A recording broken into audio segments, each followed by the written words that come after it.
Welcome back. రాజమండ్రిలో జనసేన కార్యకర్తలతో deputy CM Pawan Kalyan మాట్లాడుతున్నారు. లైవ్లో చూద్దాం. నాకు తెలిసింది అది ఎక్కడి దాకా తీసుకెళ్తే అక్కడి దాకా తీసుకెళ్ళాను. అంతేగాని కూర్చోబెట్టి భయపడిపోయి సర్దటానికి నేను చేయను. 12 సంవత్సరాల తర్వాత ప్రతి ఒక్కరు we have to earn our position in a party. అలాగే జనసేన మీద ఉట్టిన కూర్చొని దారిని పోయి ప్రతి ఒక్కడు రాళ్ళేద్దామంటే నేను మీకు ఈరోజు నీ సభాముఖంగా రాజమండ్రి సభాముఖంగా మీకు మాట చెప్తున్నాను, తెలియజేస్తున్నాను కదా, దానికి తగ్గ కాన్సిక్వెన్సెస్ అయితే ఉంటాయి. ఎందుకంటే ఇది దీన్ని మీరు తర్వాత నన్ను తిట్టుకోండి తిమ్ముకోండి, కానీ నాకు కోపాలు ఉంటాయి కదా, నాకు బాధలు ఉంటాయి కదా, నేను మనిషినే కదా. అంటే మీరు ఇష్టానికి వెళ్ళిపోయి ఒక కొట్టేసి వెళ్ళిపోతే మేము నవ్వుకుంటూ వెళ్ళిపోయి భరిస్తూ ఉంటామా? అంటే ఇన్షర్ట్ వేసుకొని లేదంటే తెల్ల జుబ్బా తెల్లాలు చేసుకుంటే మా గుండెల్లో ఏడుపులు ఉండవా? మా గుండెల్లో కన్నీళ్ళు ఉండవా? మా గుండెల్లో మా కడుపు మంట ఉండదా? మీకైనా కష్టాలు కన్నీళ్ళు. మీరు ఎవరినైతే అనేసి వెళ్ళిపోవచ్చు, మేమేమో ఎవరిని అనకూడదా? కౌంటర్స్ కూడా ఇవ్వకూడదు, భరించాలా? దేనికి? మేము రాజకీయాల్లో ఉన్నామన్నా, అంతకుముందు మేము యాక్టింగ్లో ఉన్నామన్నా, అంటే పేరు ప్రఖ్యాతులు మేము చేసుకున్న తప్పు, మేము వచ్చింది మాకైనా శిక్ష. అది రోడ్డును పోయే ప్రతి ఒక్కడు ఇట్లా అంటామంటే మేము ఎందుకు కూర్చుంటాం, ఎందుకు భరిస్తాం? మేము భరించినంతకాలం భరించాం. చాలా కాలం చెప్పాను, చాలా సంవత్సరాల క్రితం చెప్పాను, భరిస్తాం, సహిస్తాం, అవసరమైతే తాట తీస్తాం అని. ఇది నేను సరదాగా చెప్పలా, అదేదో సినిమా డైలాగులుగా చెప్పాలి. నాకు ఉన్న చిరాకు విసుగు, ఎందుకంటే చాలా సగటు మనిషి కోపం నాది. భరించి భరించి భరించి ఎంతకాలం భరిస్తాం? దేనికైనా హద్దు పద్దు ఉండదు ఎవరికైనా. కొన్ని టీవీ ఛానల్స్ ఉంటాయి, వాళ్ళు బెదిరిస్తూ ఉంటారు. ఇప్పుడు మొన్నేదో సివిల్ సప్లైస్ గురించి ఏదో న్యూస్ వస్తుంటే విచిత్రమైన, ఇందాక చెప్పాను కదా, బయట డోర్ తెరవరు, మనకి లోపల డోర్ తెరుస్తాడని. ఒక జనసేన నాయకుడిని ఇంకో జనసేన నాయకుడు ఆ టీవీకి లీడ్ ఇచ్చాడు. నాకు అది కూడా తెలుస్తూ ఉంటుంది. ఏం మాట్లాడతాం? సివిల్ సప్లైస్ ఏదో రైస్ ఇట్లా ఉంది, అది ఇదని మాట్లాడి నాకు ఆశ్చర్యం కలిగింది.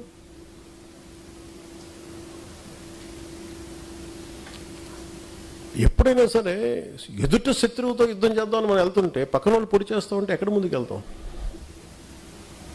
ఒక అడుగు తీసి 10 అడుగులు వేద్దామంటే 2 అడుగులు వెనక్కి లాగేస్తుంటారు మన వాళ్ళే. సో అందుకని ఇంక నేను ఇప్పటిదాకా నేను పార్టీ పగ్గాలు పూర్తిగా ఎందుకు తీసుకోలేదంటే, నాకు అనుభవాలతో రాటు తేలిన సమూహం వచ్చేవారు నేను వెయిట్ చేద్దాం. పుష్కర కాలం వెయిట్ చేశాను. పుష్కర కాలం తర్వాత మీ అందరికీ అనుభవాలు వచ్చినాయి. ఒక ఐడియాలజీ నమ్మితే దాన్ని ఎక్కడి దాకా పట్టుకురాగలం మీకు చేసి చూపించారు. ఇప్పటి నుంచి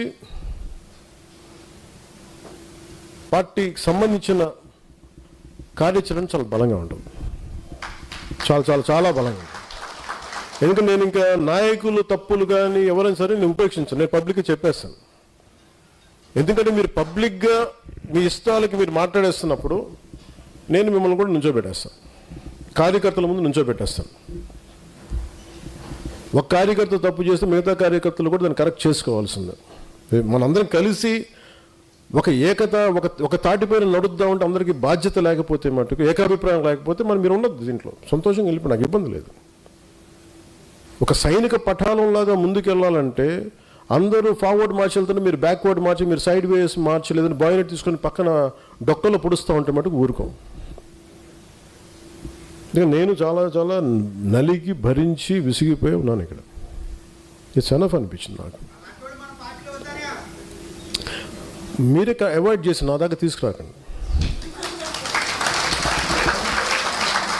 నేను ఇంకెందుకంటే మన 12 ఎందుకు చెప్తున్నానంటే, మీ అందరికీ కూడా పక్క రాష్ట్రంలో ఒకరు విజయం సాధించగానే మొత్తం ఎంత కొట్టుకుపోయారు అందరూ. ఇలా చేస్తుండొచ్చు కదా, అలా చేస్తుండొచ్చు కదా అంటే, పోనీ ఇప్పుడు ఇస్తారా సపోర్ట్ నాకు? పోనీ నా పార్టీలు అందరూ మాట్లాడే వాళ్ళందరూ ఒకప్పుడు నా చుట్టూ తిరిగిన వాళ్ళే కదా, నాతో పాటు ఉన్నవాళ్ళే కదా, మరి ఎందుకు వెళ్ళిపోయారు? మీకే ఓపిక లేదు. ఒక పదవి రాలేదు, అసలు పదవి రాదు వస్తున్న ఒక అనుమానంతో గవర్నమెంట్ రాదని చెప్పి వెళ్ళిపోయారు అందరూ. ఈ అలయన్స్ పనిచేయదని చెప్పేసి మీకు విశ్లేషణ నుంచి వెళ్ళిపోయారు అందరూ. అంటే ఎంతసేపు కులాలను వేరు చేసి కొట్టుకొని చావండి అనే మనుషులు తప్ప, అరే కులాలను కలుద్దాం అంటే వ్యాపారాలు చేసి కూడా కులాలు రావే, బిజినెస్లు చేసి కూడా కులాలు రావు, అందరికి అమ్మాలి వ్యాపారం. కన్వీనియంట్గా మాట్లాడి ఈ ఆంధ్రప్రదేశ్ బాగుపడద్దు అనిపిస్తుంది ఒకసారి నాకు. కులాలు రెచ్చగొట్టే గొడవ ఏంట్రా బాబు మీ అందరికీ? ఇది ఒక సోషల్ ఫ్యాక్ట్, ఒక సామాజిక సత్యం, భరించాలి, తప్పదు. సడన్గా విశ్లేషకుల గురించి ఏదో మాట్లాడుతుంటే ఆయన సంబంధించిన ఒక కులం ఒక లెటర్ హెడ్లకు అయితే చూశాను నేను, నా దగ్గర పంపించారు, అసలు ఇలా ఇబ్బంది పడుతున్నారంటే నేను చెప్పాను, ఇందులో కులం ఎక్కడుందన్నాను, ప్రాంతం ఎక్కడుంది అంటే విశ్లేషించేటప్పుడు విశ్లేషకుడికి ఎవరినైతే విశ్లేషిస్తున్నాడో అతనికి కులం కానీ అతనికి ప్రాంతం కానీ వర్తించదు, కానీ మనం తిరిగి కౌంటర్స్ ఇచ్చేటప్పుడు మటుకు వాళ్ళ కులం వాళ్ళ ప్రాంతం వర్తిస్తుంది. అంటే అమిత్ షా గారిని మనం ఏదైనా అనేసేయచ్చు, పవన్ కళ్యాణ్ ఏదైనా అనేసేయచ్చు, వాళ్ళు మటుకు మనం ఏదైనా అంటే మటుకు నేను నా కులం నా ప్రాంతం మటుకు అలా ఎలా కుదురుద్దా? అన్నీ మీ కన్వీనియన్స్కే, అన్నీ మీ కన్వీనియన్స్కే. మేమేంటి చేతులు కట్టుకొని కూర్చున్నాం, మేము అందరం మేము ఇస్తానికి కూర్చొని మాట్లాడితే మా కోపాలు రావా? మాట్లాడతాం. అందరికి ఎన్నిసార్లు భయపడిపోతాం అనుకుంటున్నారా? ప్రతిదానికి ప్రతి ఆర్గ్యుమెంట్కి ఏ ఆర్గ్యుమెంట్ ఇదే చెప్తున్నాను, ఇలా భయపెడదాం అనుకునే వాళ్ళకి చెప్తున్నాను కదా. వైఎస్ రాజశేఖర రెడ్డి గారు బతికున్నప్పుడు ముఖ్యమంత్రిగా ఉన్నప్పుడు తిరిగి ఆయన రెండోసారి ముఖ్యమంత్రి అయినా అక్కడే ఉన్నాం, ఎక్కడ పారిపోవాలి అక్కడే ఉన్నాం, అంత తెగించున్నాను పాలిటిక్స్, గుర్తుపెట్టుకోండి. మీరు కూర్చోబెట్టి మీ కన్వీనియంట్ ఆర్గ్యుమెంట్స్ తీసుకొచ్చి ఇలా మాట్లాడితే జనసేనని హ్యాండిల్ చేయాలి ఎంత తెగించి వచ్చానంటే నాకు ఎంత తెగింపు ఉంటుందో మీరు ఎంత ఊహించుకొని తక్కువ, గుర్తుపెట్టుకోండి. మీకు ఎంత యుద్ధం కావాలి అంటే నువ్వు కోరుకున్నంత యుద్ధం ఇవ్వగలవు, అది నీ కెపాసిటీ. నువ్వు ఎంత చేస్తే నేను ఎంత చేస్తాను, నువ్వు అంత అంటే అంత, నువ్వు ఎంత అంటే అంత. కాకపోతే నేనంటే నేను చాలా విఘ్నత ఉన్నవాడిని, విచక్షణ ఉన్నవాడిని కాబట్టి నేను పరిధిలో మాట్లాడతాను. స్థాయి దాటాను అనుకోండి, నాకు ప్రాణాలు పెద్ద లెక్కేం లేదు. నాకు పిల్లలు ఉన్నారు, కుటుంబం ఉంది, అన్నీ వదిలేసుకొని రాగలను. నువ్వు రాగలవా? నేను రాగలను. పోగొట్టు కూడా నాకు ఇంత ఉంది, అన్నీ పోగొట్టు కూడా సిద్ధంగా ఉండే పాలిటిక్స్కి వచ్చి మీరు రాగలరా? నన్ను విమర్శించాలి, మీరు రాగలరా? నేను రెడీ దానికి. మీరు ఎక్కడ ఎలాంటి గొడవలు పెట్టుకుంటారో చెప్పండి, నేను రెడీ దానికి. మీ క్వశ్చన్ చాయిస్ మీకే ఇస్తున్నాను, అంతేగాని నన్ను రెచ్చగొట్టేయకండి అందరినీ. ఇదే రాజమండ్రిలో నా కన్వీనియంట్ ఆర్గ్యుమెంట్ కదా.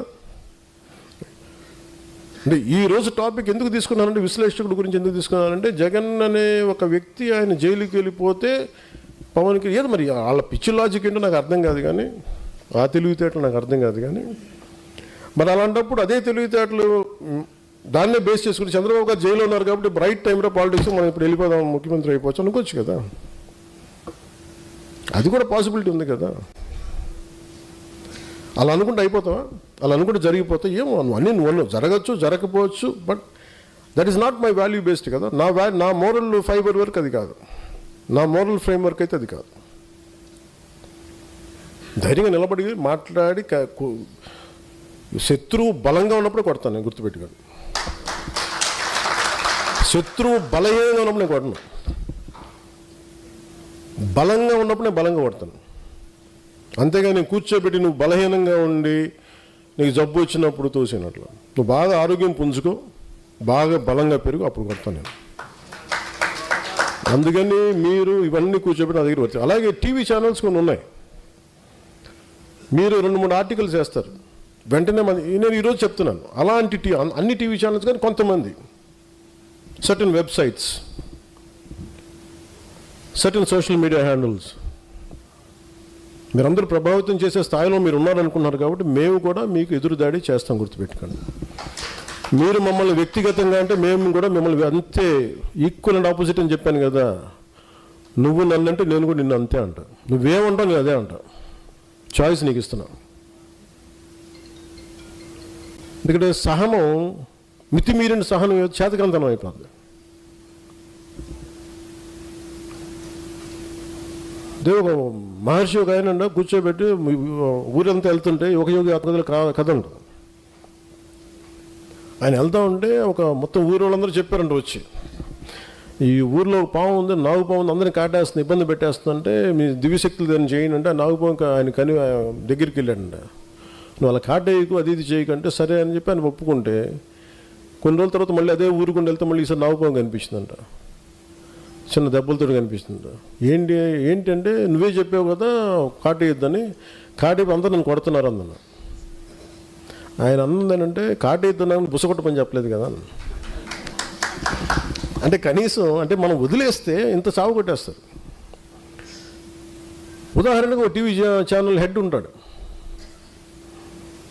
ఆయన చాలా కన్వీనియంట్గా మనం కూర్చోబెట్టి వాళ్ళని అన్ని ఫంక్షన్స్కి పిలుస్తారు. వాళ్ళ ఫంక్షన్కి కొన్ని సంవత్సరాలు రెగ్యులర్గా వెళ్ళాను,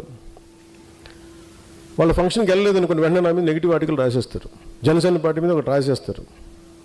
మళ్ళీ వెళ్ళాను అనుకోండి, ఆయన కదా, మళ్ళీ వెళ్ళాను అనుకోండి, మళ్ళీ కొన్ని రోజులు న్యూట్రల్గా ఉంటారు, మళ్ళీ రాస్తారు. నాకు విసుగ్గా ఉంటాయి అన్నీ. అంటే నేనేమో మీ సంవత్సరం జరిగే ఒక ఈవెంట్కి వస్తేనేమో పర్లేదు, కొంతకాలం విసులుబాటు ఉంటుంది, మన గురించి ఏం చెడ్డగా రాయకుండా. ఇప్పుడు వాళ్ళ గురించి నాకు ఎందుకు ఎన్ని విషయాలు తెలిసి ఉంటాయి నాకు. నేను కూడా ఇక్కడ దాదాపు పెరిగి 30 కనీసం ఒక రీజనబుల్ వయసుకి వచ్చిన తర్వాత ఒక 3.5 దశాబ్దాలు నాకు అందరూ తెలుసు కదా, అందరి జీవితాలు తెలుసు కదా, వ్యక్తిగత జీవితాలు ఎందుకు మాట్లాడలేని ఊహించని వాళ్ళ జీవితంలో వాళ్ళు కూడా ఇవన్నీ అతనికి ఎలా తెలుస్తాయి నాకు తెలుస్తాయి అంతే. కానీ అది నా సంస్థ, నా సంస్కారం ఏంటంటే మాట్లాడనివ్వదు అంతే.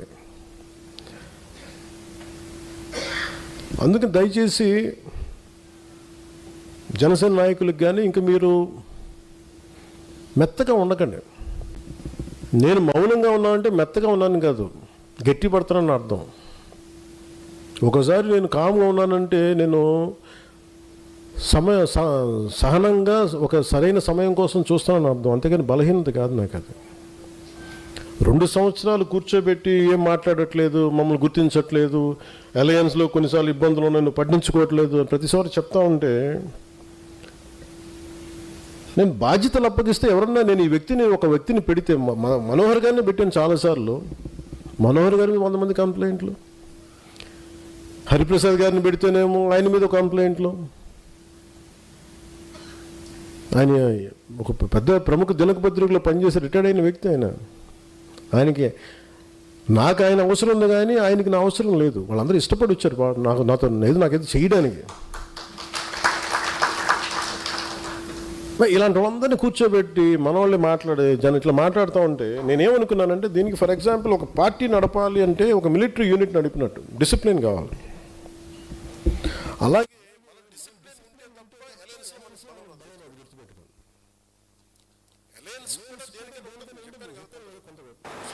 బులెటిన్లో షార్ట్ బ్రేక్